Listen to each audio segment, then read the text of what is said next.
ओम नमो भगवते वासुदेवाय।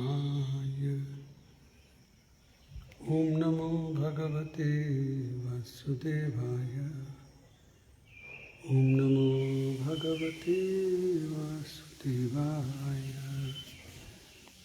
नारायणं नमस्कृत्य नरं चैव नरोत्तमं देवीं सरस्वतीं व्यासं ततो जयमुदीरयेत्। नष्टप्रायेषु अभद्रेषु नित्यं भागवत सेवया भगवती संस्तुति।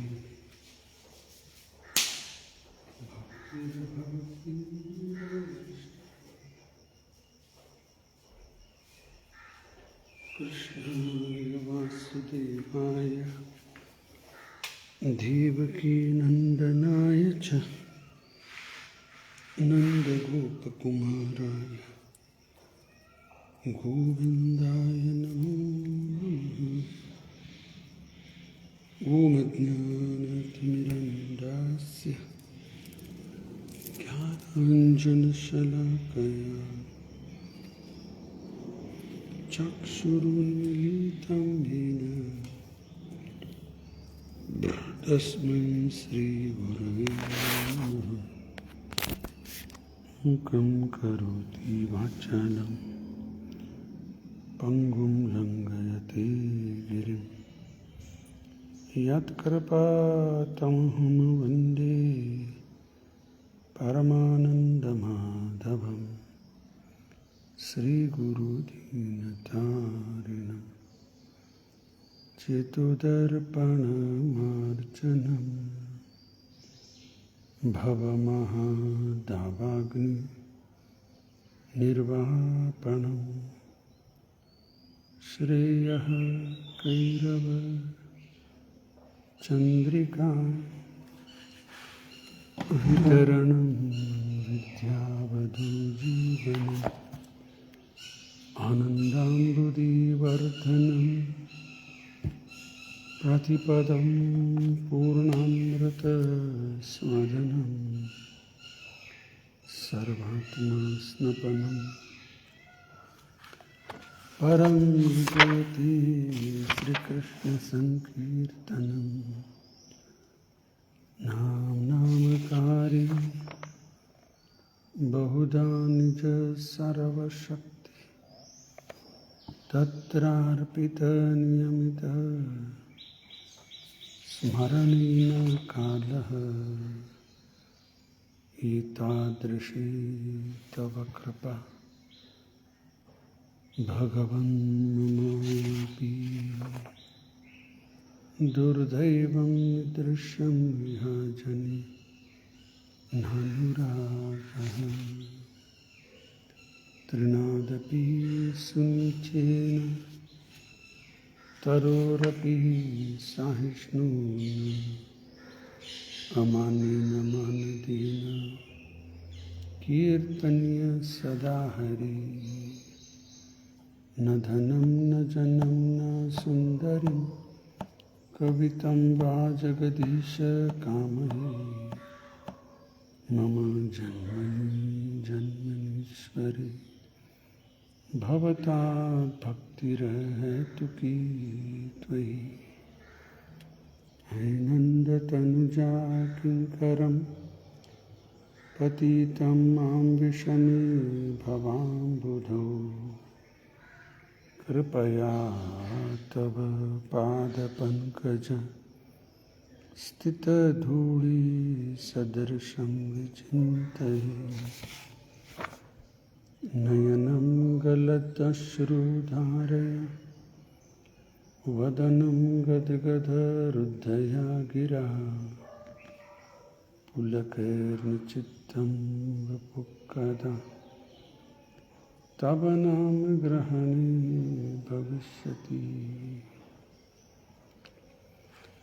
युगायितं निमेषेण चक्षुषा प्रावृषायितं शून्यतं जगत्सर्वं गोविन्दविरहेण मे आश्लिष्य वा पादरतां पिनस्तु मामदर्शनान् मर्महतां करोतु यथा तथा विदधातु लम्पटो मत्प्राणनाथस्तु सहैव न परः मत्प्राणनाथस्तु सहैव न परः। नमो विष्णुपादाय कृष्णप्रेष्ठाय भूतले श्रीमते भक्तिवेदान्तस्वामिनिति नामिने। नमस्ते सारस्वती देवी गौरवाणी प्रचारिणे निर्विशेष शून्यवादी पाश्चात्यदेशतारि।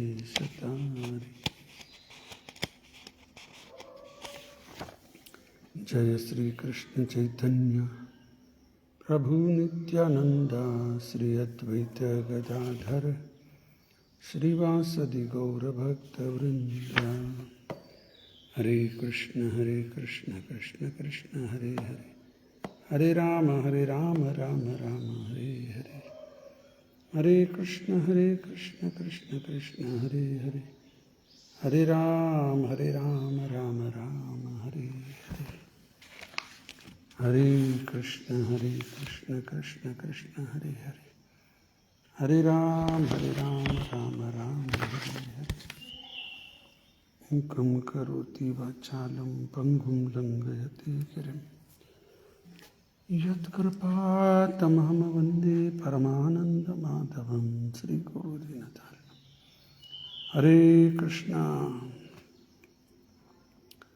ಎಲ್ಲ ಭಕ್ತರಿಗೆ ಸ್ವಾಗತ. ಇಂದಿನ ವಿಷಯ ಶ್ರೀಮದ್ ಭಾಗವತಂ 2ನೇ ಸ್ಕಂದ 7ನೇ ಅಧ್ಯಾಯ ಪ್ರಾರಂಭ ಆಗ್ಯದ ನಿನ್ನೆ. ಇವತ್ತು 2 ಶ್ಲೋಕ ನೋಡೋಣ, 2 ಮತ್ತು 3. ಜಾತೋ ರುಚೇರ್ ಅಜನಾಯತ್ ಸೂಯಮಾನ್ ಸುಜನ ಸುಯಜ್ಞ ಆಕುತಿ ಸುನೂರ್ ಅಮರಾನ್ನಥ ದಕ್ಷಿಣಾಯಾಮ್ ಲೋಕ ತ್ರಯಸ್ಯ ಮಹತಿಂ ಅಹರತ್ ಯದ್ ಅರ್ಥಿಂ ಸ್ವಯಂಭುವೇನ ಮನುನಾ ಹರಿರಿತಿ ಅನುಕ್ತಃ. ಶಬ್ದಾರ್ಥ. Jatah was born, Ruchehe of the wife of Prajapati. Ajanayat gave birth, Suyaman headed by Suyama, Suyajna, Akuti, Sunuho of the son of Akuti, Amaran the demigods, Atha thus, Dakshinayam unto the wife of the name, Dakshina, Loka the planetary systems, Trayasya of the 3, Mahatim very great, Aharat diminished, Yat all those, Artim distresses, Swayambhuvena by the Manu named Swayambhuva, Manuna by the father of mankind, Hari iti thus Anuktaha named. ಅನುವಾದ ಮತ್ತು ಭಾವಾರ್ಥ ಶ್ರೀಲ ಪ್ರಭುಪಾದವರಿಂದ. ಜಯ Srila Prabhupada. The Prajapati first begot Suyajna in the womb of his wife Akuti. And then Suyajna begot demigods headed by Suyaman in the womb of his wife Dakshina. Suyajna, as the Indradeva, diminished very great miseries in the three planetary systems, upper, lower and intermediate. And because he so diminished the miseries of the universe, he was later called Hari by the great father of mankind, namely Swayambhu Manu. ನಿನ್ನೆ 7ನೇ ಅಧ್ಯಾಯ ಪ್ರಾರಂಭ ಆಗ್ಯದ. ನಿನ್ನೆನೂ ಒಂದು ಸ್ವಲ್ಪ ಚರ್ಚೆ ಮಾಡೀವಿ ಬೆಳಗ್ಗೆ. ಯಾರು ಕೇಳಿಲ್ಲ ಅದನ್ನು ನಿನ್ನೆ ಕ್ಲಾಸ್ ಕೇಳಬಹುದು. ಯೂಟ್ಯೂಬ್ನಲ್ಲೂ ಅದು ಹಾಕಿದ್ದಾರೆ, ಆಮೇಲೆ ಇದರಲ್ಲೂ ಅದ, ಫೇಸ್ಬುಕ್ದಾಗ ಪ್ರಪಾದ ವಾಣಿ ಒಳಗೆ. ಅದಕ್ಕೆ ಮೊದಲೇ ಶ್ಲೋಕ ಪ್ರಾರಂಭ ಆಗಿದ್ದು ಬ್ರಹ್ಮ ಉವಾಚ. Lord Brahma said, when the unlimited, ದೇವರಂದ್ರೆ ಏನು ಏನೋ ತಿಳ್ಕೊಂಡ್ಬಿಡ್ತೀವಲ್ಲ, ದೇವರಂದ್ರೆ ಇಲ್ಲ, ಅನ್ಲಿಮಿಟೆಡ್, ಅನಂತ ಶಬ್ದ ಬಂದಿದೆ ಶ್ಲೋಕದಲ್ಲಿ. ಅನಂತ, ಅನ್ಲಿಮಿಟೆಡ್ ದೇವರಂದ್ರೆ ಆ ರೀತಿ. ಶಕ್ತಿ ಅನ್ಲಿಮಿಟೆಡ್, ಏನು ತಗೋತೀರಿ ಎಲ್ಲ ಅನ್ಲಿಮಿಟೆಡ್. ಆರು ಐಶ್ವರ್ಯ ಅನ್ಲಿಮಿಟೆಡ್. ಅವನು ರೂಪ ಅನಂತ, ಅವನು ನಾಮ ಅನಂತ, ಅವನು ಗುಣ ಅನಂತ. ಅರೇ, ಅವನು ಗುಣ ಅನಂತ. ಅದಕ್ಕೆ 2 ಉದಾಹರಣೆ ಹಿಂದಿನ ಅಧ್ಯಾಯದಲ್ಲಿ ಬಂತಲ್ಲ. ಒಂದು ಉದಾಹರಣೆ ಏನು ಕೊಟ್ಟಾರ? ಅನಂತ ಶೇಷ, ಅನಂತ ನಾಗ ತನ್ನ ಅನಂತ ಮುಖದಿಂದ ಅನಂತ ಕಾಲವರೆಗೂ ಭಗವಂತನ ಗುಣಗಾನ ಮಾಡ್ತಾ ಇರ್ತಾರೆ. ಆರು ಭಗವಂತನ ಗುಣಗಾನ ಮುಗಿತಾ ಇಲ್ಲ. ಇನ್ನೊಂದು ಉದಾಹರಣೆ ಕೊಡ್ತಾರೆ. ಆಕಾಶ ಎಷ್ಟು ದೊಡ್ಡದ, ಯಾವ್ದರ ಪಕ್ಷಿ ಅಷ್ಟು ಆಕಾಶ ಹಾರ್ಲಿಕ್ಕೆ ಬರ್ತದೆ. ಅದರ ಕೆಪಾಸಿಟಿ ಪ್ರಕಾರ ಹಾರ್ತಾವ, ಕೂಡ್ತಾವ ಅಲ್ಲಿ. ಅವು ಸಣ್ಣ ಸಣ್ಣ ಪಕ್ಷಿ ಚುಯ್ ಚುಯ್ ಚುಯ್ ಚುಯ್ ಅನ್ಸ ಇಲ್ಲಿಂದ ಸ್ವಲ್ಪ ಮುಂದೆ ಹೋಗ್ತಾ ಕೂತು ಬಿಡ್ತದೆ. ಅಷ್ಟೇ ಅದ, ಭಾಳ ದೂರ ಹಾರ್ಲಿಕ್ಕೆ ಬರೋದಿಲ್ಲ. ಅದು ಕೆಲವು ಕಾಗಿ ಇನ್ನು ಸ್ವಲ್ಪ ಜಾಸ್ತಿ ಹಾರ್ತಾವೆ. ಗಿಳಿ ನೋಡ್ತೀವಿ, ಎಲ್ಲಿದೋ ಬರ್ತಿರ್ತಾವೆ ಗಿಳಿ, ಜಗ್ಗಿ ಗಿಳಿ ಹೋಗ್ತಿರ್ತಾವೆ. ಬೆಳಗ್ಗೆ ಈ ಕಡೆ ಹೋಗ್ತಾವೆ, ಸಾಯಂಕಾಲ ಇರ್ತಾರೆ. ನವಿಲು ಜಗ್ಗಿ, ಅವಕ್ಕಂತೂ ಭಾಳ ಹಾರ್ಲಿಕ್ಕೆ ಬರೋದಿಲ್ಲ. ಏನು ವಜ್ಜ ಶರೀರ, ಸ್ವಲ್ಪ ಹಾರ್ತಾವೆ. ಮಳೆ ಬಂದಾಗೆಲ್ಲ ಇಲ್ಲಿ ಮೇಲೆ ತಗಡ ಮೇಲೆ ಬಂದುಬಿಟ್ಟಿರ್ತಾವೆ, ಕೆಳಗೆ ರಾಡಿ. ಆಮೇಲೆ ಮತ್ತೆ ಅಲ್ಲಿ ಒಂದೊಂದು ಹಾರೋಗಿ ಅವು ಹಾರೋ ಮೈ ಶರೀರ ದೊಡ್ಡದ. ಅದಕ್ಕೆ ಈ ಉದಾಹರಣೆ ಕೊಡ್ಲಿಕ್ಕತ್ತಾರ. ಭಗವಂತ ಇದು ವಿಶಾಲವಾದಂಥ ಆಕಾಶ, ಯಾರಿಗಾರ ಎಲ್ಲ ಆಕಾಶ ಹಾರ್ಲಿಕ್ಕೆ ಬರ್ತದೆ. ಅಂಥ ದೊಡ್ಡ ಪಕ್ಷಿ ಅದಂದ್ರೂ ಸಿಕ್ಕಿಲ್ಲ. ಕೆಲವು ಒಂದು ದೇಶದಿಂದ ಇನ್ನೊಂದು ದೇಶ ಪಕ್ಷಿ ಹಾರುವವ, ಹಾರಿ ಎಲ್ಲ ಆಕಾಶ ಹಾರ್ತೀನಿ. ಹಂಗೆ ಅವ್ರವ್ರ ಯೋಗ್ಯತಾ ಪ್ರಕಾರ ಭಗವಂತನ ಗುಣಗಾನ ಮಾಡಬಹುದು. ಮುಗೀತಷ್ಟೇ. ನಮ್ಮ ಯೋಗ್ಯತಾ ಮುಗೀತು, ಗುಣ ಮುಗಿಲಿಲ್ಲ ಭಗವಂತಂತ. ಆಮೇಲೆ ಇನ್ನೊಂದು ಉದಾಹರಣೆ ಏನು ಬಂತು?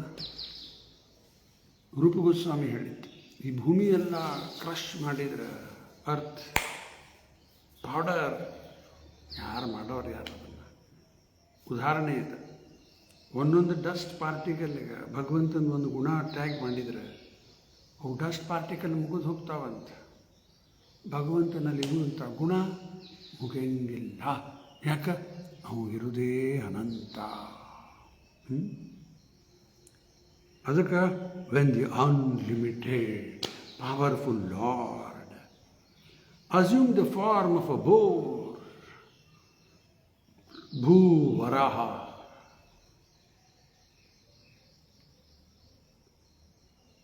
a pastime just to lift the planet Earth, which was drowned in the great ocean of the universe called the Garbhodaka. ಈ ಭೂಮಿಯನ್ನು ತಗೊಂಡು ಹೋಗಿ ಗರ್ಭ ಸಮುದ್ರದಲ್ಲಿ ಕೆಳಗೆ ಹಾಕಿಬಿಟ್ಟಿದ್ದ. ಯಾರು? ಹಿರಣ್ಯಾಕ್ಷ. ಯಾರಿಗಾರ ಶಕ್ಯ ಅದ ಇದೆ? ಏನು ಮಾತಾಡ್ತೀರಿ? ಭೂಮಿ ತೊಗೊಂಡು ಹೋಗಿ ಏನು ಚಂಡ ಬಾಲ್ ಅದ? ಬಾಲ್ ತೊಗೊಂಡು ಹಾಕ್ಯಾರಂದ್ರೆ ಅಡ್ಡಿಲ್ಲ, ಏನೋ ದೊಡ್ಡ ತೊಗೊಂಡು ಕಲ್ಲು ಇದು ಮುಟ್ಟಾಯ ಇಡೀ ಭೂಮಿನೇ ತೊಗೊಂಡು ಹೋಗಿ ಅಲ್ಲಿ ಹಾಕಿಬಿಟ್ಟಾರಂದ್ರೆ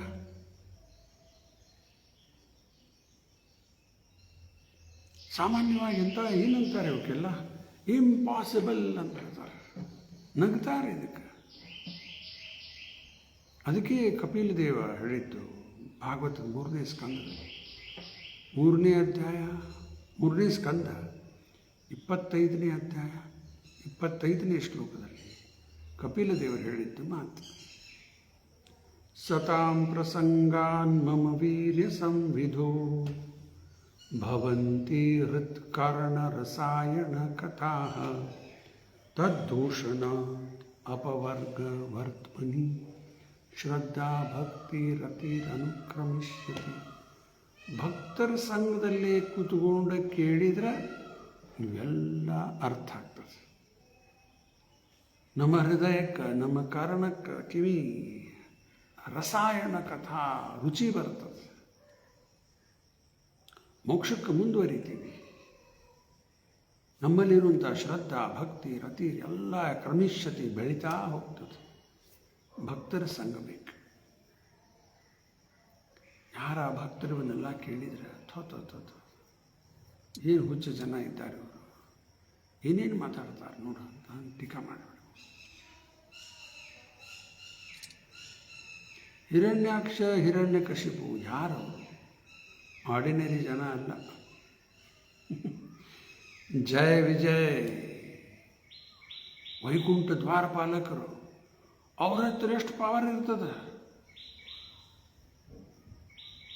ಭಗವಂತನ ಇದ್ದಷ್ಟು ಪವರ್ ಇರ್ತದೆ ಅವ್ರ ಹತ್ರ. ಅವ್ರದ್ದು ರೂಪ ಎಂಥದ್ದು? ಜಯ ವಿಜಯದ ಸಾರೂಪ್ಯ ಮೋಕ್ಷ ಅವ್ರದ್ದು. ಸೇಮ್ ಫಾರ್ಮ್ ಭಗವಂತನಂಥದ್ದು. ಅವರಿಗೆ ಶಕ್ಯದ. ಹ್ಯೂಮನ್ ಬೀಯಿಂಗ್ಸ್ ನಮಗೆ ಅಯ್ಯೋ ಇಂಪಾಸಿಬಲ್. ಏನು ಭೂಮಿ ಏರ್ತಿದ್ದೀವಿ, ಏನು ಸರಿಸ್ತೀವಿ ಅದನ್ನು. ಇಲ್ಲೇ ಒಂದು ದೊಡ್ಡ ವಜ್ಜ ವಸ್ತು ಸರಿಸ್ಲಿಕ್ಕೆ ಆಗೋದಿಲ್ಲ.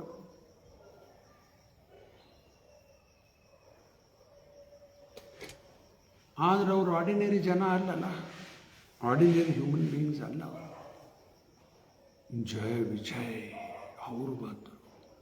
ಹಿರಣ್ಯಾಕ್ಷ ಹಿರಣ್ಯಕಶಿಪು ಅವ್ರು ಮಾಡಿದ್ದು.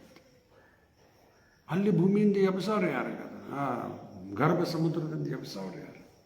ಭಗವಂತ ಈ ಅವತಾರ ತಾಳಿದ. ಭೂವರಾಹ.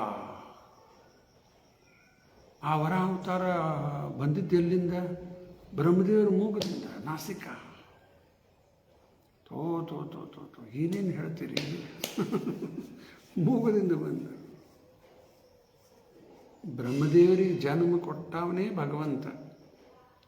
ಇನ್ನು ಈ ಸೃಷ್ಟಿಯೊಳಗೆಲ್ಲ ಬರಬೇಕಲ್ಲ, ಭಗವಂತನ ಸೃಷ್ಟಿಯೊಳಗಿದ್ದು ಬ್ರಹ್ಮದೇವರ ಸೃಷ್ಟಿಯೊಳಗೆಲ್ಲ ಬರಬೇಕು. ಅದಕ್ಕೆ ಸುಮ್ಮನೆ ಆ ರೀತಿ ಬಂದರು ಅಷ್ಟೇ ಹೊರತಾಗಿ ಬ್ರಹ್ಮದೇವರಿಗೆ ವರಾದೇವರಿಗೆ ಬ್ರಹ್ಮದೇವ್ರ ತಂದೆ ಅಂತ ತಿಳ್ಕೋಬಾರ್ದು. ಮತ್ತು ಆ ರೀತಿ ಪ್ರಕಟ ಆಗಿ ಸಣ್ಣ ರೂಪ ತಗೊಂಡು ಆಮೇಲೆ ಬೆಳೀತಾ ಹೋಗ್ಬಿಟ್ಟು ಆ ಗರ್ಭ ಸಮುದ್ರದಿಂದ ಭೂಮಿಯನ್ನು ಎಬ್ಬಿಸಿ ತನ್ನ ಸ್ಥಾನದಲ್ಲಿ ಇಟ್ಟಾದ ಮೇಲೆ ಹಿರಣ್ಯಾಕ್ಷ ಯುದ್ಧ ಮಾಡಲಿಕ್ಕೆ ಬಂದ. ಆವಾಗ ವರಾಹದೇವರದು ಟಸ್ಕ್ ಏನದ ಅದರಿಂದ ಆ ಹಿರಣ್ಯಾಕ್ಷನ ಕೊಂದು ಹಾಕಿಬಿಟ್ಟಿದ್ದು ಪ್ರಸಂಗ ಇಲ್ಲಿ 1ನೇ ಶ್ಲೋಕದಲ್ಲಿ ನಾವು ನಿನ್ನೆ ಚರ್ಚೆ ಮಾಡೀವಿ. The first demon Hiranyaksha appeared and the Lord pierced him with his tusk. ಸತ್ತೋಗ್ಬಿಟ್ಟ. ಇಷ್ಟ ಇಲ್ಲ, ಅದು ದೊಡ್ಡದದ. ಇಲ್ಲಿ ಈ ಶ್ಲೋಕದಲ್ಲಿ ಇಷ್ಟ ಅದ. ಇವೊಂದು ಸ್ವಲ್ಪ ಇದು 6ನೇ ಅಧ್ಯಾಯದ 46ನೇ ಶ್ಲೋಕ ಒಂದು ಸ್ವಲ್ಪ ನೆನಪು ಮಾಡ್ಕೊಂಡು, ಯಾಕಂದ್ರೆ ಇದೆಲ್ಲ ಭಾಳ ಇಂಪಾರ್ಟೆಂಟ್ ಅದ. ಪ್ರಧಾನಯತೋ ಯಾನ್ ಋಷ ಅಮಾನಂತಿ ಲೀಲಾವತಾರಾನ್ ಪುರುಷಸ್ಯ ಭೂಮ್ನಃ ಆಪೀಯತಾಂ ಕರ್ಣ ಕಷಾಯ ಶೋಷಾನ್ ಅನುಕ್ರಮಿಷ್ಯೆ ತ ಇಮಾನ್ ಸುಪೇಶಾನ್. ಬ್ರಹ್ಮದೇವರು ಹೇಳಲಿಕ್ಕತ್ತಾರ ಇದನ್ನು ನಾರದ್ರ ಮುಖಾಂತರ ನಮಗೆಲ್ಲರಿಗೂ ಹೇಳಲಿಕ್ಕತ್ತಾರ. Now I shall state one after another the transcendental incarnations of the Lord known as Leela Avatar. ಒಂದಾದ್ಮೇಲೆ ಒಂದು ಹೇಳ್ಕೊತ ಹೋಗ್ತೀನಿ. ಹಿಯರಿಂಗ್ ಆಫ್ ದೇರ್ ಆಕ್ಟಿವಿಟೀಸ್, ಇವನ್ನ ಕೇಳೋದ್ರಿಂದ ಏನಾಗ್ತದೆ? ಆಪೀಯತಾಂ ಅಂದ್ರೆ ಇನ್ ಆರ್ಡರ್ ಟು ಬಿ ರಿಲಿಶ್ಡ್, ಕುಡಿಬೇಕಿದನ್ನು. ಆಪೀಯತಾಂ, ಇದರಿಂದ ಏನು ಲಾಭ? ಕಾರಣ ಕಷಾಯ ಶೋಷಾನ್, ಕಿವಿ ಒಳಗೆ ಏನು ಹೊಲಸು ತುಂಬ್ಯದ ಅದು ಹೋಗ್ತದೆ. ENT ಕಡೆ ಹೋದ್ರೆ ಅವ್ರು ಕ್ಲೀನ್ ಮಾಡಿ ಅಂಥದ್ದಲ್ಲ ಇದು. ಎಲ್ಲ ಬ್ಯಾರೆ ಇದೆಲ್ಲ ಕೇಳಿದ್ದ ರಾಡಿ ಏನು ತುಂಬ್ಯದ ಆ ರಾಡಿ ಹೋಗ್ತದೆ.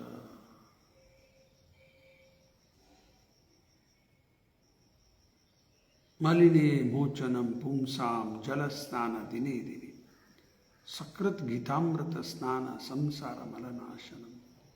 ಇದು ಗೀತಾ ಮಹಾತ್ಮೆ ಶ್ಲೋಕ. ನೀರಿಂದ ಹೆಂಗೆ ಶರೀರ ಶುದ್ಧ ಮಾಡ್ಕೋತೀವಿ, ಸ್ನಾನ ಆಯ್ತು, ಶುದ್ಧ ಆಯಿತು, ಒಳಗಡೆ ಹೊಲಸು ಹೋಗೋದಿಲ್ಲ ಈ ನೀರಿಂದ. ಅದಕ್ಕೆ ಇನ್ನೊಂದು ಸ್ನಾನ, ಸಕೃತ್ ಗೀತಾಮೃತ ಸ್ನಾನ. ಆವಾಗ ಒಳಗೆ ಕೂತಿದ್ದು ಹೊಲಸು ಹೋಗ್ತದೆ. ಅದರಂಗ ಇಲ್ಲಿ ಆಪೀಯತಾಂ ಕಾರಣ ಕಷಾಯ ಶೋಷಾನ್ ಅನುಕ್ರಮಿಷ್ಯಸಿ shall state one after another, ಬೇರೆ ಬೇರೆ ಅವತಾರ ಬಗ್ಗೆ. ತ ಇಮಾಂ ಸುಪೇಶಾನ್, ಆಲ್ ಪ್ಲೀಸಿಂಗ್ ಟು ಹಿಯರ್. ಭಗವಂತನ ಕಥಾ ಕೇಳಲಿಕ್ಕೆ ಒಳ್ಳೆಯ ಆನಂದ ಬರ್ತದೆ. ಕೆಲವು ವರ್ಷದಿಂದ ನಾವೆಲ್ಲರೂ ನೋಡೀವಿ. ರಾಮಾಯಣ ಮಹಾಭಾರತ TV ಸೀರಿಯಲ್ ನಡೆದಾಗ ಇಡೀ ದೇಶ ತುಂಬ ಎಲ್ಲ ಕಡೆ ಕರ್ಫ್ಯೂ ಆದಂಗೆ ಆಗಿಬಿಡ್ತಿತ್ತು. ಯಾವ ಜನನೇ ಇಲ್ಲ ಹೊರಗೆ, ಎಲ್ಲರೂ TV ಮುಂದೆ. ಉತ್ತರ ಹಿಂದೂಸ್ತಾನದಾಗ ರೈಲ್ವೆ ಪ್ಲ್ಯಾಟ್ಫಾರ್ಮಲ್ಲಿ ಸೇತುವಾಗಿ ಆ ಗಾಡಿ ಅಲ್ಲೇ ನಿಂತು ಬಿಡ್ತಿತ್ತು. ಆ ಸೀರಿಯಲ್ ಮುಗಿತಾನ ಹೋಗೋಂಗಿಲ್ಲ, ಮತ್ತೆ ಮುಂದೆ ಹೋಗ್ತಿತ್ತು. ಏನು ಇವೆಲ್ಲ ಕೇಳಲಿಕ್ಕೆ ಒಳ್ಳೆಯ ಆಸಕ್ತಿ ಎಲ್ಲರಿಗೂ. ನೋಡಿದ್ದು ತೋರಿಸ್ತದೆ. ಆಯಿತಾ?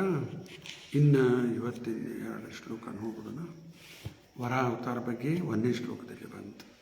ಇನ್ನು 2ನೇ ಶ್ಲೋಕ ಈಗಾಗಲೇ ಚರ್ಚೆ ಹೇಳಿದ್ದ, ಅದರ ಅನುವಾದ ಮತ್ತು ಭಾವಾರ್ಥ ಶ್ರೀಲ ಪ್ರಭುಪಾದವರಿಂದ. ಜಯ Srila Prabhupada. The Prajapati first begot Suyajna. Prajapati ಅವ್ರಿಗೆ ಮಾಡಿದರು, ಸುಯಜ್ಞ ಅನ್ನೋ ಮಗನ್ನು ಹುಟ್ಟಿದ್ದಾರೆ. ಹೆಂಗೆ? In the womb of his wife Akuti. Akuti ಗರ್ಭದಿಂದ ಇದು ಸುಯಜ್ಞ ಹೆಸರು ನೋಡ್ರಿ, ಸುಯಜ್ಞ. And then Suyajna begot demigods headed by Suyama in the womb of his wife Dakshina. Suyajna as the Indradeva, Indradeva or Suyajna, diminished very great miseries in the 3 planetary systems, upper, lower and intermediate. And because he so diminished the miseries of the universe, he was later called Hari. ಅವ್ರಿಗೊಂದು ಹೆಸರು ಬಂತು, ಹರಿ. by the great father of mankind, namely Swayambhu Manu. ಇಲ್ಲಿ ಒಂದು 2-3 point ನೆನಪು ಮಾಡ್ಕೊಂಡು, ಮೊದಲು ಬ್ರಹ್ಮದೇವರಿಂದ ಸೃಷ್ಟಿ ಆಗಬೇಕಾದ್ರೆ ಅವರು ಶರೀರದಿಂದ ಬಂದರು. ಆಗಲೇ ಹೇಳಿದ್ವಿ, ವರಾದೇವರ ಮೂಗಿನಿಂದ ಬಂದುಬಿಟ್ಟು ನಾರದರ ಮಾನಸ ಪುತ್ರ ಅಂತಾರೆ. ಅಲ್ಲಿ ಗಂಡ ಹೆಣ್ಣೆಲ್ಲ ಇಲ್ಲ. ಇವತ್ತಿಂದ ಇಲ್ಲಿ ಶ್ಲೋಕದಲ್ಲಿ ನೋಡಿದರೆ ಆ ಪ್ರಜಾಪತಿ ಸೂರ್ಯಜ್ಞಾನ ಪಡ್ಕೊಂಡ in the womb of Akuti. ಇಲ್ಲಿ ಗಂಡ ಹೆಣ್ಣು ಈ ಸೆಕ್ಸ್ ಲೈಫ್ನಿಂದ ಮಕ್ಕಳು ಬಂದಿತ್ತು ಅನ್ನೋದು ಒಂದು ಅರ್ಥ ಆಯಿತು. ಅದರಿಂದ ಇದೆಲ್ಲ ಅವಶ್ಯ ಇರಲಿಲ್ಲ. ಮುಂದೆ ಜನರೇಷನ್ ಬೆಳಿಬೇಕು, ಆ ಕಾರಣಕ್ಕೆ ಇದೊಂದು ಪದ್ಧತಿ ಭಗವಂತ ಇದನ್ನು ತಂದಿದ್ದಾನೆ. ಅದಕ್ಕೆ ಶರೀರ ನಮಗೆ ಬರುವುದು ಯಾವ್ಯಾವ ರೀತಿ ಬರ್ತದೆ. ಬಂದು ಎಂಬ್ರಿಯೋ, ಎರಡನೇದು ಎಗ್, ತತ್ತಿಯಾಗಿ, ಆಮೇಲೆ ಎಂಬ್ರಿಯೋನರೇ ಅದು ಹೊಲಸ ತತ್ತಿ, ಅದರಾಗ ಹುಟ್ಟು ಬರ್ತಾವೆ. ಮೂರನೇದು ಸೀಡ್, ಬೀಜದಿಂದ ಗಿಡ ಆಗ್ತದೆ. ನಾಲ್ಕನೇದು ಪ್ರೆಸ್ಪಿರೇಷನ್, ಇವೆಲ್ಲ ಕೆಲವು ಅದ್ರಾಗ ಬರ್ತವೆ. ಫಂಗಸ್ಸು, ಇವೆಲ್ಲ ಪ್ರೆಸ್ಪಿರೇಷನ್ ಕೊಳಕದಾಗ ಬಂದ್ಬಿಡ್ತಾವೆ. ಇರಲಿ, ಅದಕ್ಕೆ ಇಲ್ಲೇ ಮಕ್ಕಳನ್ನ ಪಡೆದಿದ್ದ ಬಗ್ಗೆ ಚರ್ಚೆ ಮಾಡಿದ್ದಾರೆ. ಆಮೇಲೆ ಸೂರ್ಯಜ್ಞ ಅವರೇ as the Indradeva diminished very great miseries,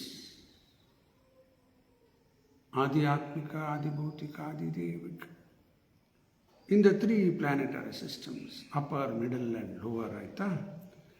And because he diminished the miseries of the universe, he was later called Hari. ಅವ್ರಿಗೆ ಹರಿ ಅನ್ಲಿಕ್ಕೆ ಯಾಕ? ರಾಜ ಯಾವ ರೀತಿ ಇರಬೇಕು? ದೇವರ ಪ್ರತಿನಿಧಿಯಾಗಿ ರಾಜ್ಯ ನಡೆಸಬೇಕು. By the great father of mankind, namely ಸ್ವಯಂಭೂ ಮನು. ಆ ಸ್ವಯಂಭೂ ಮನುನೇ ಆ ಇಂದ್ರಿಗೆ ಹರಿ ಅಂತ ಕರೆದಿದ್ದಾರೆ.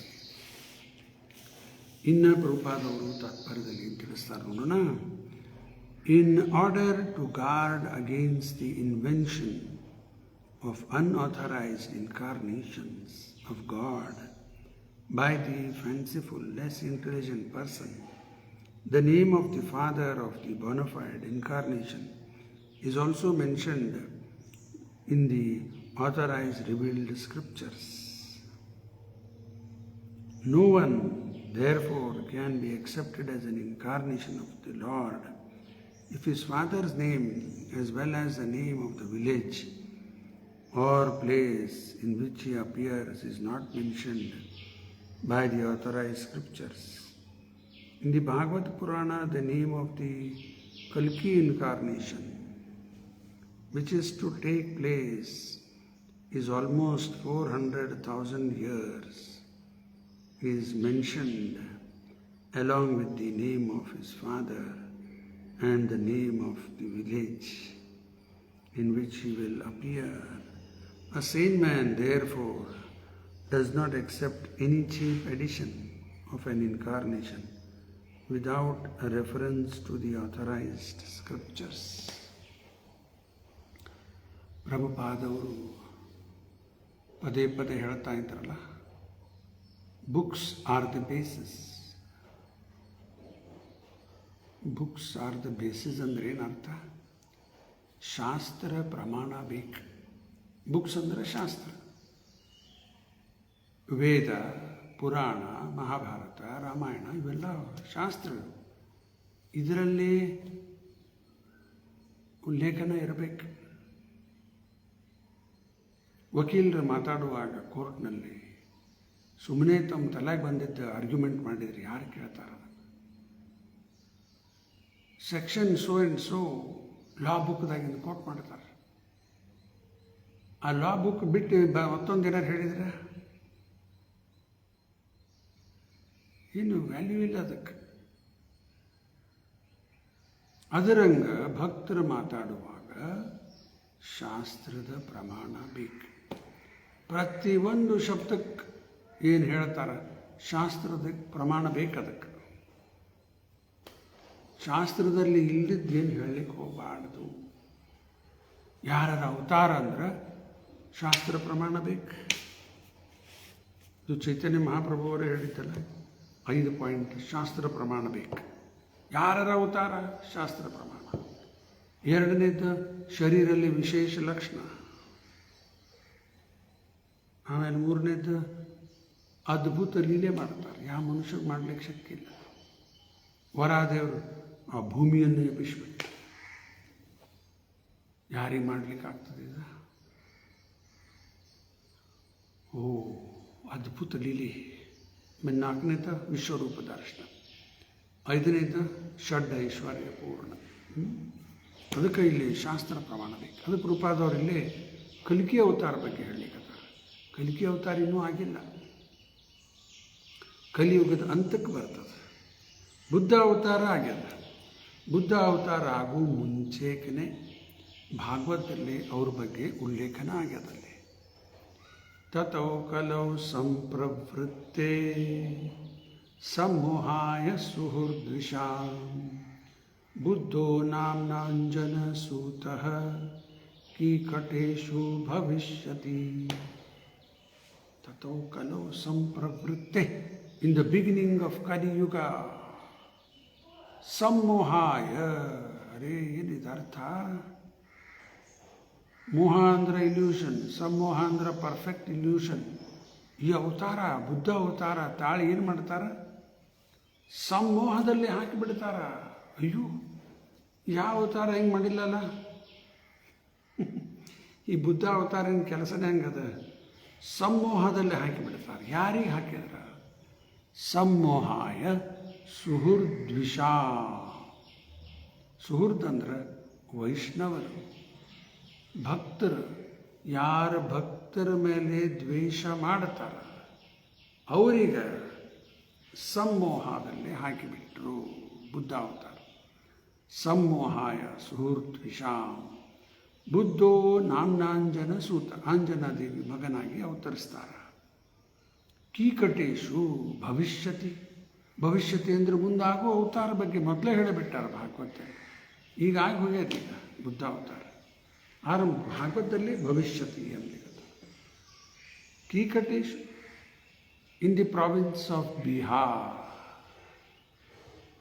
ಆಯಿತಾ? ಈ ರೀತಿ ಶಾಸ್ತ್ರದ ಪ್ರಮಾಣ ಬೇಕು. ಇನ್ನು 3ನೇ ಶ್ಲೋಕ ಒಂದು ಸ್ವಲ್ಪ ನೋಡ್ಬಿಡೋಣ, ಒಂದು 10 ನಿಮಿಷ. ಜಜ್ಞೇ ಚ ಕರ್ತಮ ಗೃಹೇ ದ್ವಿಜ ದೇವಹೂತ್ಯಾಂ ಸ್ತ್ರೀಭಿಃ ಸಮಂ ನವಭಿರ್ ಆತ್ಮಗತಿಂ ಸ್ವಮಾತ್ರೇ ಉಚೇ ಯಯಾತ್ಮ ಶಮಲ ಗುಣ ಸಂಗ ಪಂಕಂ ಅಸ್ಮಿನ್ ವಿಧೂಯ ಕಪಿಲಸ್ಯ ಗತಿಂ ಪ್ರಪೇಧೆ. ಅನುವಾದ ಭಾವಾರ್ಥ ಶ್ರೀಲ ಪ್ರಭುಪಾದವರಿಂದ. ಜಯ Srila Prabhupada. The Lord then appeared as the Kapila incarnation, being the son of the Prajapati Brahmana Kardama and his wife Devahuti, along with 9 other women sisters. He spoke to his mother about self-realization, by which in that very lifetime she became fully cleansed of the mud of the material modes and thereby achieved liberation, the path of Kapil. Kapila ದೇವರ ಬಗ್ಗೆ, ಮುಂದಿನ ಅವತಾರ ಬಗ್ಗೆ ಹೇಳ್ತಾ ಇದ್ದಾರೆ. ಬೆಳಗ್ಗೆ ರವಿವಾರ ಅದೇ ಚರ್ಚೆ ನಡೆದದು ದೇವಸ್ಥಾನದಲ್ಲಿ. 3ನೇ ಸ್ಕಂದ ಭಾಗವತ ಮುಂದೆ ಬರುವುದು. ಕಪಿಲ ದೇವ ಕಶ್ಯಪ ಮುನಿ ಮತ್ತು ದೇವಹೂತಿ ಮಗನಾಗಿ ಅವತರಿಸಿದ್ದಾರೆ. ಕಪಿಲ ದೇವರು ಹುಟ್ಟು ಬರೋ ಮುಂಚೆಕ 9 ಹೆಣ್ಣುಮಕ್ಕಳು ಪಡ್ಕೊಂಡಿದ್ದಾರೆ.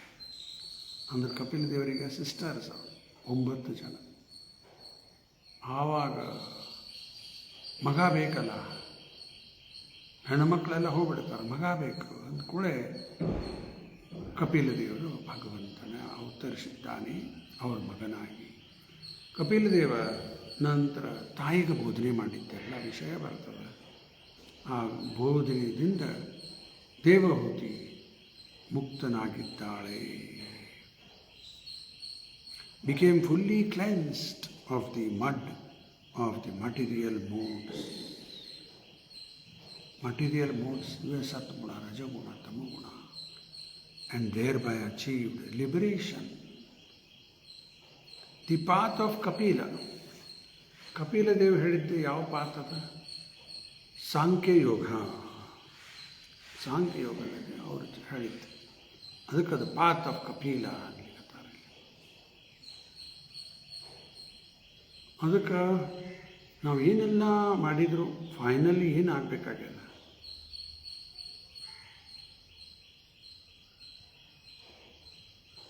ಅಂತೆಯೇ ನಾರಾಯಣ ಸ್ಮೃತಿ ಆಗಬೇಕು. ಏತಾವಾನ್ ಸಾಂಖ್ಯಯೋಗಭ್ಯಂ ಸ್ವಧರ್ಮ ಪರಿನಿಷ್ಠಯ ಜನ್ಮಲಾಭ ಪರಃ ಪುಂಸಾಂ ಅಂತೆ ನಾರಾಯಣ ಸ್ಮೃತಿ. ಅಂತ ಸಮಯಕ್ಕೆ ನಾರಾಯಣನ ಸ್ಮರಣೆ ಆಗಬೇಕು. Final life success. ಆ ಸಮಯದಲ್ಲಿ ಭಗವಂತನ ಸ್ಮರಣೆ ಆಯ್ತು, ಮುಕ್ತಾಗಿರ್ತದೆ. ಆಗಲಿಲ್ಲ,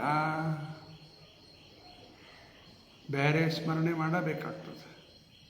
ಮತ್ತಂಥ ಶರೀರ ತಗೊಂಡು ಹೊಟ್ಟು ಬರಬೇಕು. ಇದು ಗೀತೆಯಲ್ಲಿ 5, 6, 7 3 ಶ್ಲೋಕ. ಆಮೇಲೆ ನೋಡ್ಕೊಳ್ಳಿ. 5, 6, 7 ಶ್ಲೋಕ ನಂಬರ್, ಅಧ್ಯಾಯ 8. 5, 6, 7, 8 ನೆನ್ಪಿಟ್ಕೊಳ್ರಿ. 8ನೇದು ಅಧ್ಯಾಯ. ಅಂಥ ಸಮಯದಲ್ಲಿ ಯಾರು ಕೃಷ್ಣನ ಸ್ಮರಣೆ ಮಾಡ್ತಾರ ಅವರು ಸಂಸಾರದಲ್ಲಿ ಮುಕ್ತಾಗಿ ದಿವ್ಯ ಶರೀರ ಪಡ್ಕೋತಾರ ಆಧ್ಯಾತ್ಮಿಕ ಲೋಕದಲ್ಲಿ. ಅದ್ರ ಬಗ್ಗೆ ಸಂಶಯ ಇಲ್ಲ ಅಂತ 5ರಲ್ಲಿ ಹೇಳ್ತಾರೆ. ಮತ್ತು ನನ್ನ ಸ್ಮರಣೆ ಮಾಡಲಿಲ್ಲ, ಬೇರೆ ಮಾಡ್ತೀವಿ, ಅಂಥ ಶರೀರ ತಗೋಬೇಕಾಗ್ತದೆ. ಅದಕ್ಕೆ ಭಾಳ ಡೇಂಜರ್. ಇದನ್ನು ನಾವು ಅವಕಾಶ ಎಲ್ಲ ಇವನ್ನ ಅಧ್ಯಯನ ಮಾಡಿ ಭಗವಂತನಲ್ಲಿ ನಮ್ಮ ಆಸಕ್ತಿ ಬೆಳೀತಾ ಹೋಗ್ಬೇಕು. ಈ ಕಡೆ ಭೌತಿಕನಲ್ಲಿ ಸಂಸಾರದಲ್ಲಿ ಆಸಕ್ತಿ ಎಲ್ಲ ಕಡಿಮೆ ಆಗಬೇಕು. ಎಲ್ಲದ ಈಗ ಎಲ್ಲಿರಬಾರ್ದಲ್ಲಿ ಆಸಕ್ತಿ ಆಗಿಬಿಟ್ಟು ಚೇಂಜ್ ಮಾಡ್ಕೋಬೇಕು. ಆ ಚೇಂಜ್ ಆಗಲಿಕ್ಕೆ ಭಗವಂತನ ಬಗ್ಗೆ ಕೇಳ್ತಾ ಇರಬೇಕು. ಜಪ ಮಾಡಿದ್ದು ಏನು ಮಾಡ್ತೀವಿ ಎಲ್ಲ ಎಷ್ಟು ಜಾಸ್ತಿ ಶ್ರವಣ ಮಾಡ್ತೀವಿ. Prabhupada ಹೇಳ್ತಾರೆ, the more you hear, the more you become fixed in devotional service.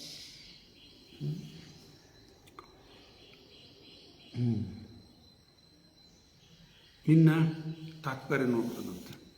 The incarnation of Lord Kapila, the instruction of Lord Kapila to his mother Devahuti are fully described in the 3rd canto, ಮುಂದಿನ ಅಧ್ಯಾಯ of the Srimad Bhagavatam. And anyone who follows the instructions can achieve the same liberation attained by Devahuti.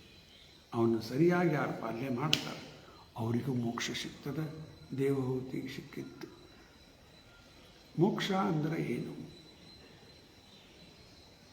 ಏನಂತ? ಭಾಗವತ ಪ್ರಕಾರ ಮೋಕ್ಷ ಅಂದರೆ ಏನು? ಮುಕ್ತಿ ಹಿತ್ವಾ ಅನ್ಯಥಾ ರೂಪಂ ಸ್ವರೂಪೇನ ವ್ಯವಸ್ಥಿತಿ. ಮುಕ್ತಿ ಅಂದರೆ ಇಂಥ ಶರೀರ ತಗೊಳ್ಳೋದು. ಆತ್ಮ ಯಾವಾಗ ಬಂದ್ ಮಾಡುತ್ತೆ, ಇಲ್ಲಿ ಹುಟ್ಟು ಬಂದ್ವಿ, ಈಗ ಮತ್ತೇನೇನೋ ವಿಚಾರ ಮಾಡ್ಕೋದು, ಮತ್ತೆ ಸತ್ತು ಮತ್ತೆ ಹುಟ್ಟು ಬರಬೇಕಾಗ್ತದೆ. ಅದು ಯಾವಾಗ ಭಕ್ತಿ ಸೇವೆಯಲ್ಲಿ ತೊಡಗಿ ಮನಸ್ಸು ಬುದ್ಧಿ ಎಲ್ಲ ಭಗವಂತನಲ್ಲೇ ಇಟ್ಟುಬಿಟ್ಟಾರ, ಭೋಗದ ಆಸಕ್ತಿ ಇಲ್ಲೇ ಇಲ್ಲ, ಇಚ್ಛಾ ಇಲ್ಲೇ ಇಲ್ಲ, ಅಂಥವ್ರಿಗೆ ಏನಾಗ್ತದೆ? ಭಗವಂತನ ಸ್ಮರಣೆ ಅಂತ ಕಾಲಕ್ಕೆ ಮಾಡ್ತಾರೆ. ಮತ್ತಿಂಥ ಶರೀರ ತಗೊಳ್ಳೋ ಪ್ರಸಂಗ ಬರುವುದಿಲ್ಲ. ಮುಕ್ತಿ ಹಿತ್ವ ಅಂದರೆ ಬಿಟ್ಟು ಬಿಡೋದು. ಅನ್ಯಥಾ ರೂಪಂ, ಇವು 84 ಲಕ್ಷ ಯೋನಿಯೊಳಗೇನು ಭ್ರಮಣ ಮಾಡ್ಕೋತ ಬಂದೀವಿ ಇಲ್ಲಿವರೆಗೆ. ಮತ್ತು ಇದನ್ನು ಸ್ಟಾಪ್ ಮಾಡಿ ಮತ್ತೆ ಹುಟ್ಟಿ ಬರಬಾರ್ದು, ಇದನ್ನು ಸ್ಟಾಪ್ ಮಾಡಬೇಕು. ಮುಕ್ತಿ ಹಿತ್ವಾ ಅನ್ಯಥಾ ರೂಪಂ, ಮುಂದೆ ಸ್ವರೂಪೇನ, ಆತ್ಮದ ಸ್ವರೂಪದ ವ್ಯವಸ್ಥಿತಿ, ಅದರಲ್ಲೇ ಫಿಕ್ಸ್. ಏನು ಆತ್ಮದ ಸ್ವರೂಪ? ನಿತ್ಯ ಕೃಷ್ಣದಾಸ್, ನಿತ್ಯ ಭಗವಂತನ ಸೇವೆಯಲ್ಲೇ ತೊಡಗಿಬಿಟ್ರೆ ಮುಗಿದೋಯ್ತು, ಮುಕ್ತ ಆದಂಗೆ ಅನ್ಲಿಕ್ಕತ್ತಾರ. Immediate liberation. The Lord spoke Bhagavad Gita and thereby Arjuna achieved self-realization. And even today, anyone who follows the path of Arjuna can also attain the same benefit as Sri Arjuna. The scriptures are meant for this purpose. Foolish, unintelligent persons make their own interpretations of the imagination and thus mislead their followers, causing them to remain in the dungeons of the material existence. ಶಾಸ್ತ್ರ ಇದರದು ಸರಿ ನಮಗೆ ಅರ್ಥ ಆಗಬೇಕಂದ್ರೆ ತಪ್ಪಲ್ಲ, ಗುರು ಶಿಷ್ಯ ಪರಂಪರದಿಂದ ಮಾತ್ರ ಆಗ್ತದೆ. ಮತ್ತು ಗೀತೆಯಲ್ಲಿ ಕೃಷ್ಣ ತಾನೇ ಹೇಳ್ಯಾನ 18.55 ಭಕ್ತ್ಯಾ ಮಾಮಭಿಜಾನಾತಿ, ಯಾರು ಭಗವಂತನ ಭಕ್ತಿ ಸೇವೆಯಲ್ಲೇ ತೊಡಗುವುದಿಲ್ಲ, ಭಗವಂತನ ಬಗ್ಗೆ ತಿಳ್ಕೊಳ್ಳಿಕ್ಕಾಗುವುದಿಲ್ಲ. ಭಕ್ತ್ಯಾ ಮಾಮಭಿಜಾನಾತಿ ಯಾವಾನ್ ಯಶ್ಚಾಸ್ಮಿನ್ ತತ್ವತಃ, ಯಾರು ಭಕ್ತಿ ಸೇವೆಯಲ್ಲಿ ತೊಡಗ್ತಾರೆ ಅವ್ರಿಗೆ ಭಗವಂತನ ಬಗ್ಗೆ ತತ್ವತಃ ಅರ್ಥ ಆಗ್ತದೆ. ತಥೋ ಮಾಂ ತತ್ವತೋ ಜ್ಞಾತ್ವ, ನನ್ನನ್ನು ಇದ್ದಕ್ಕಿದ್ದಂಗೆ ತಿಳ್ಕೊಂಡ ಆದ ಮೇಲೆ ವಿಶತೆ ತದನಂತರಂ, ವಿಶತೆ ಅಂದ್ರೆ ಆಧ್ಯಾತ್ಮಿಕ ಲೋಕದಲ್ಲಿ ಪ್ರವೇಶ ಆಗೋದು. ತದನಂತರಂ ಇವೆಲ್ಲ ಸರಿ ತಿಳ್ಕೊಂಡು ಆದಮೇಲೆ ಪ್ರವೇಶ. ಆ ತಿಳ್ಕೊಳ್ಳಿಕ್ಕೆ ದಾರಿ ಏನದ? ಭಕ್ತಿ ಸೇವೆ. 11.54 ಅಲ್ಲೂ ಗೀತೆಯಲ್ಲಿ ಏನು ಹೇಳ್ಯಾನ ಕೃಷ್ಣ? ಭಕ್ತ್ಯಾತ್ವನನ್ಯಯಾ ಶಕ್ಯ ಅಹಂ ಏವ ವಿಧೋ ಅರ್ಜುನ ಜ್ಞಾತುಂ ದೃಷ್ಟುಂ ಚ ತತ್ವೇನ ಪ್ರವೇಷ್ಟುಂ ಚ ಪರಂತಪ. ಇಲ್ವೇ ಅನನ್ಯ ಭಕ್ತಿ ಸೇವೆಯಲ್ಲಿ ತೊಡಗ್ರಿ, ಇದರಿಂದ ಮಾತ್ರ ದೇವರನ್ನ ತಿಳ್ಕೋಬೋದು. ನಾನು ಓದಿ ತಿಳ್ಕೊತೀನಿ, ಹಂಗೆ ಮಾಡ್ತೀನಿ, ಹಿಂಗೆ ಮಾಡ್ತೀನಿ. ಯಾರೋ ಒಬ್ಬ ವ್ಯಕ್ತಿ ಬಗ್ಗೆ ತಿಳ್ಕೋಬೇಕು. ದೊಡ್ಡ industrialist, politician, film star, sports stars, ಭಾರಿ ದೊಡ್ಡ ವ್ಯಕ್ತಿ ಆಗ್ಯಾರೀಗ. ಅವ್ರ ಬಗ್ಗೆ ತಿಳ್ಕೊಬೇಕಂದ್ರೆ ಅವ್ರದ್ದೊಂದು ಬಯೋಗ್ರಫಿ ಅಂತ ಇರ್ತಾವೆ, ಓದಿಬಿಟ್ರೆ ಆಯ್ತು, ಅದನ್ನು ತಿಳಿತದೆ. ದೇವರ ಬಗ್ಗೆ ಹಿಂಗೆ ಮಾಡಿದ್ರೆ ತಿಳಿತದೆ. ಅಧುರ್ಲಭಂ ಆತ್ಮಭಕ್ತೋ, ಭಕ್ತಿ ಸೇವೆಯಲ್ಲಿ ತೊಡಗಬೇಕು. ಆ ಸೇವೆನೂ ಸರಿಯಾಗಿ ಮಾಡಬೇಕು, ಮತ್ತು ಏನೇನೋ ಮಾಡ್ಕೊತ ಹೋದ್ರೂ ಆಗೋದಿಲ್ಲ. ಅದಕ್ಕೆ ನಿಜವಾದ ಗುರುಗಳು ಬೇಕು, ಮಾರ್ಗದರ್ಶನ ಆಗಬೇಕು. ಅದರಿಂದ ಮಾತ್ರ ಶಕ್ಯ ಆಗ್ತದೆ. ಅದಕ್ಕೆ ಮೂರ್ಖ ಏನೇನೋ ತಪ್ಪು ಅರ್ಥ ಮಾಡ್ತಾರೆ. ಇಂಟರ್ಪ್ರಿಟೇಷನ್ಸ್ ಬೈ ಇಮ್ಯಾಜಿನೇಷನ್, ಕಲ್ಪನಾ ಮಾಡಿ ಏನೇನೋ ತಪ್ಪು ಹೇಳಲಿಕ್ಕೆ ಅದು ಬಿಡ್ತಾರೆ, ಮತ್ತು ಮಿಸ್ಗೈಡ್ ಮಾಡ್ತಾರೆ ಜನಕ್ಕೆ. ಇವರು ಮುಕ್ತರಾಗ್ಲಿಕ್ಕೆ ಬರ್ತದೆ? ಚಾನ್ಸ್ ಇಲ್ಲೇ ಇಲ್ಲ, ಇಲ್ಲೇ ಒದ್ದಾಡಬೇಕಾಗ್ತದೆ. ಮತ್ತು ಆಮೇಲೆ ಮುಂದೆ however, simply by following the instructions imparted by Lord Krishna or Lord Kapila, one can attain the highest benefit even today. Krishna ಹೇಳಿದ್ದು ಗೀತೆಯಲ್ಲಿ, ಕಪಿಲ್ ದೇವರು ಹೇಳಿದ್ದು ಭಾಗವತದಲ್ಲಿ. ಸರಿ ಯಾರು ಪಾಲನೆ ಮಾಡ್ತಾರೆ ಇವತ್ತು ಮೋಕ್ಷ ಪಡಲಿಕ್ಕೆ ಶಕ್ಯ ಆಗ್ತದೆ. ಮಹಾಭಾರತದ ಒಂದು ಶ್ಲೋಕ, ತರ್ಕೋ ಅಪ್ರತಿಷ್ಠೋ ಶ್ರುತಯ ವಿಭಿನ್ನಂ ನಾಸಾ ವೃಷೇವ್ಯಸ್ಯ ಮತಂ ನ ಭಿನ್ನಂ ಧರ್ಮಸ್ಯ ತತ್ವಂ ನಿಹಿತಂ ಗುಹಾಯ ಮಹಾಜನ ಏನ ಗತಸ ಪಂಥ, ಒಂದೇ ದಾರಿ. ಇವು ತರ್ಕ ಪ್ರತಿಷ್ಠಾ, ಲಾಜಿಕ್ಕು, ಆರ್ಗ್ಯುಮೆಂಟು, ಡಿಬೇಟು ಆದಿ ಮಾಡ್ಕೊಂಡು ಕೂತ್ರೆ ಆಗೋದಿಲ್ಲ. ವೇದದಲ್ಲಿ ಒಂದು ಕಡೆ ಒಂದು ಹೇಳ್ಯಾರ, ಇನ್ನೊಂದು ಕಡೆ ಹೋದ್ರೆ ಇನ್ನೊಂದು ಅಲ್ಲಿ ಹೇಳಿಬಿಟ್ಟಾರ. ಎಲ್ಲ ಕನ್ಫ್ಯೂಷನ್. ಶ್ರುತಯೋ ವಿಭಿನ್ನಂ. ಮತ್ತು ಮುಂದೆ ನಾಸಾ ಋಷಿ ವ್ಯಸ್ಯ ಮತಂ ನ ಭಿನ್ನ. ಒಬ್ಬ ಋಷಿಗಳ ಕಡೆ ಹೋದ್ರೆ ಒಂದು ಹೇಳ್ತಾರೆ, ಇನ್ನೊಬ್ಬ ಋಷಿಗಳ ಕಡೆ ಹೋದ್ರೆ ಅವ್ರು ಇನ್ನೊಂದು ಹೇಳ್ಬಿಡ್ತಾರೆ.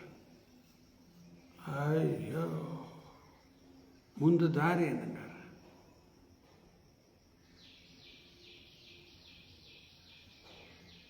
ದಾರಿ ಒಂದೇ. ಯಾವುದದು? ಮಹಾಜನ ಏನ ಗತಸ ಪಂಥ. ಮಹಾಜನರು ಏನು ಮಾರ್ಗದರ್ಶನ ಕೊಟ್ಟಾರ ಅದರ ಪ್ರಕಾರ ನಾವು ಮಾಡ್ತಾ ಇದ್ರೆ ಮಾತ್ರ ಪಾರಾಗ್ತೀವಿ. ಯಾರು ಮಹಾಜನ? ಸ್ವಯಂಭೂ, ನಾರದ, ಶಂಭು, ಕುಮಾರ, ಕಪಿಲೋ, ಮನು. ಕಪಿಲ ಹೆಸರು ಬಂತಲ್ಲ. ಪ್ರಹ್ಲಾದ, ಜನಕೋ, ಭೀಷ್ಮ, ಬಲಿರ್ವಯ, ಸಖೀರ್ವಯಂ. ಅದೇ ಎಲ್ಲ ಪಾತಿ. ಅದನ್ನು ನಾವು ಫಾಲೋ ಮಾಡಬೇಕು. The word Atmagatim is significant in the sense of perfect knowledge of the Supreme.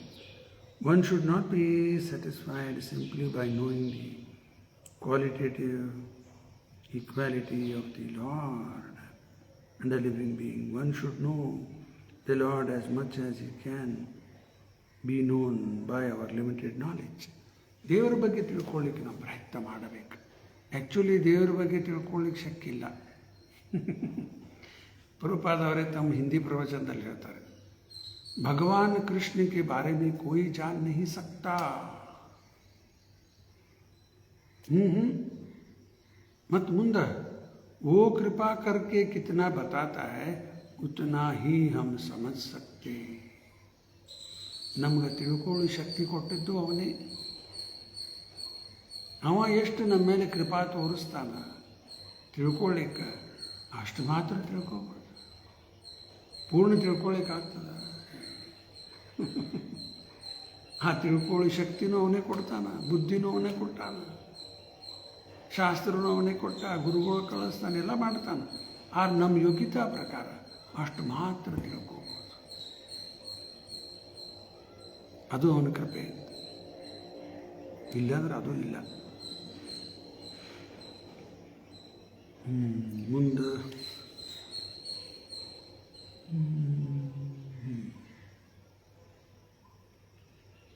ಅದಕ್ಕೆ ದೊಡ್ಡ ದೊಡ್ಡ ದೇವತೆಗಳು ಶಿವ ಬ್ರಹ್ಮ ಅವರಿಗೂ ಅರ್ಥ ಆಗೋದಿಲ್ಲ. So what to speak of other demigods or men in the world. Still by following the principles of the great devotees and instructions available in the scriptures, one can know to a considerable extent the features of the Lord.